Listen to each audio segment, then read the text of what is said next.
ஆண்டிப்பட்டி சட்டமன்ற தொகுதியில் போட்டியிடக்கூடிய அகில இந்திய புரட்சித் தலைவர் மக்கள் முன்னேற்றக் கழகம் சார்பாக போட்டியிடக்கூடிய வேட்பாளர் செல்லப்பாண்டியன் அவர்கள் நம்மோடு இருக்கிறார். சார் வணக்கம்.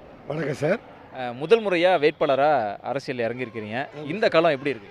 புரட்சி தாய் சின்னம்மாவால் நான் வேட்பாளர் நிறுத்தப்பட்டிருக்கேன்.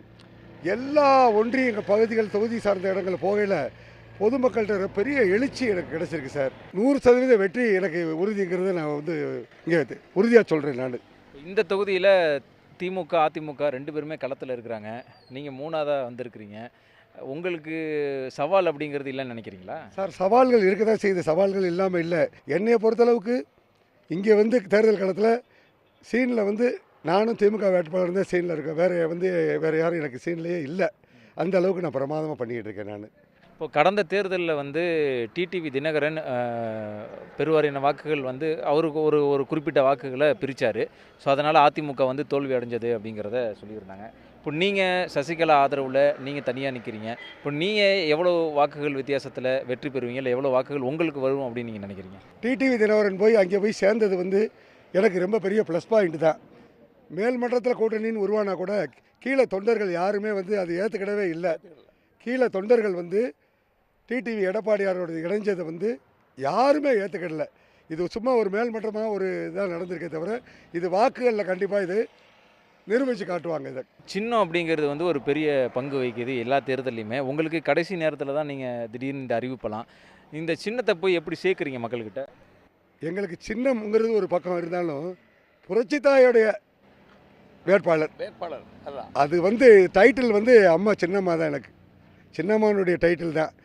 சின்னம்மாவனுடைய டைட்டிலுக்கு முன்னாலே எனக்கு சின்னம் அது எதுவாக இருந்தாலும் சின்னம்மா இருக்காங்கன்ட்டு இருந்தாலே எனக்கு அதுதான் வெற்றி. சரி, இப்போது ஜெயிச்சு வந்தீங்கன்னா இந்த தொகுதி மக்களுக்கு என்ன செய்ய போகிறீங்க? குறிப்பாக சொல்லணும்னு சொன்னால் ஜக்கம்பட்டியில் நெசவாளர்கள் இருக்காங்க. அவங்களுக்குள்ள பிரச்சனைகளை தீர்த்து வைப்பேன். ஜிஹெச்சில் நிறைய வசதிகள் குறைபாடு இருக்கிறதா சொல்கிறாங்க. குறிப்பாக பிரசவ வார்டுகள் எல்லாத்துக்கும் நவீன முறையில் சிகிச்சைக்கு நான் ஏற்பாடு பண்ணுவேன். மாணவர்கள் நிறைய ஐடி ஃபீல்டில் வெளிநாடுகளில் போய் வேலை பார்த்து பெற்றோர்களை வயதான காலத்தில் விட்டுட்டு போய் வெளிநாடுகளில் வேலை பார்க்குறாங்க. அந்த நிலையெல்லாம் முறியடித்து அவங்கள நம்ம தொகுதிக்குள்ளே நிறைய தொழில் வளத்தை உருவாக்குறதுக்கு நிறைய இண்டஸ்ட்ரீஸ் எல்லாம் ஃபார்ம் பண்ணி அவங்களுக்கு கண்டிப்பாக நான் தொழில் வளத்தை இங்கே கண்டிப்பாக கொடுப்பேன். விவசாயத்திற்கு நவீன விவசாயம் இந்த மண்ணுக்கு எது பொருத்தமான இதாக இருக்குதுன்னு சொல்லி பார்த்து இந்த மண்ணுக்கு பொருத்தமான நல்ல விவசாயத்தை நான் கொடுப்பேன். மக்களோடு மக்களாக நான் தொகுதியிலே தான் இருப்பேன். நிறைய திட்டங்கள் போட்டு வச்சுருக்கேன். பொதுமக்களுக்கு சேவை செய்வதே என்னுடைய உயிர் மூச்சாக இருக்குங்க. நாம் இப்போ நிற்கக்கூடிய தொகுதி தேனி மாவட்டம் ஆண்டிப்பட்டி தொகுதி. இந்த தொகுதி ரொம்பவுமே சுவாரஸ்யமான ஒரு தொகுதி. காரணம் என்னென்னா, அண்ணன் தம்பி இருவர் நேரடியாக களம் காணக்கூடிய தொகுதி. திமுக சார்பாக அண்ணன் மகாராஜனும் அதிமுக சார்பாக தம்பி லோகிராஜனும் நேரடியாக களம் காண்றதுனால மிகவும் சுவாரஸ்யமான தொகுதியாக இது காணப்படுது. அதிமுக வேட்பாளர் தம்பி லோகிராஜன் அவர்கள் நம்மோடு இருக்கிறார். சார் வணக்கம். வணக்கம் சார். அண்ணன் தம்பி இருவருமே நேரடியாக களம் காணக்கூடிய ஒரு தொகுதியாக இருக்கிறதுனால களம் எப்படி இருக்குது?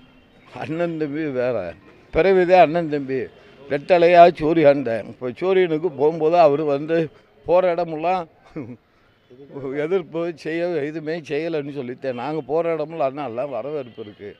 அதனால கட்சி வேறு, அண்ணன் தம்பி வேறு. அவர் சிட்டிங் எம்எல்ஏவாக இருக்கிறாரு. அவர் களத்தில் போய் வாக்கு சேகரிச்சுட்டு இருக்கிறாரு. நான் இதெல்லாம் செய்ய போகிறேன் அப்படின்னு சொல்லி செஞ்சுட்ருக்காரு. நான் செஞ்சதெல்லாம் சொல்லி வாக்கு கேட்டுட்ருக்கிறாரு.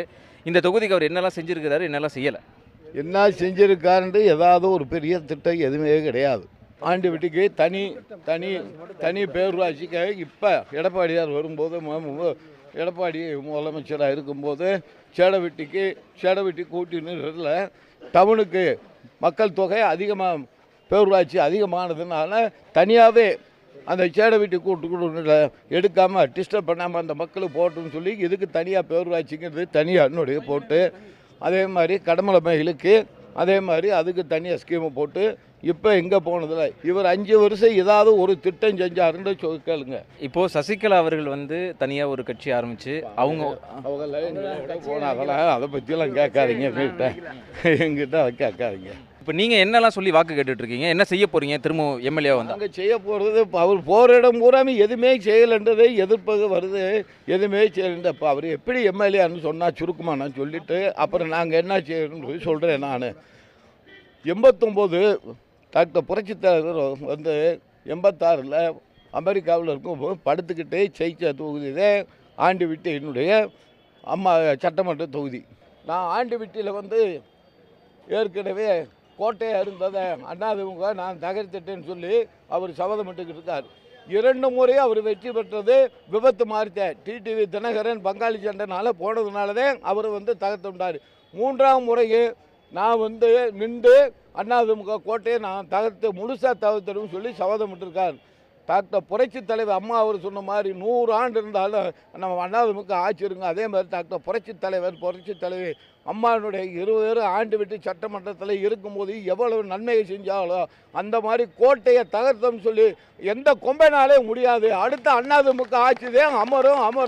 அடுத்த 2026 சட்டமன்ற உறுப்பினர் அமோக நான் வெற்றி பெறுவேன்னு சொல்லி கேட்டுக்கொள்கிறேன். ஆண்டு விட்டியில் உடனுக்குடன் செய்திகளை தெரிந்து கொள்ள சன் நியூஸ் பெல் ஐகானை கிளிக் பண்ணுங்க.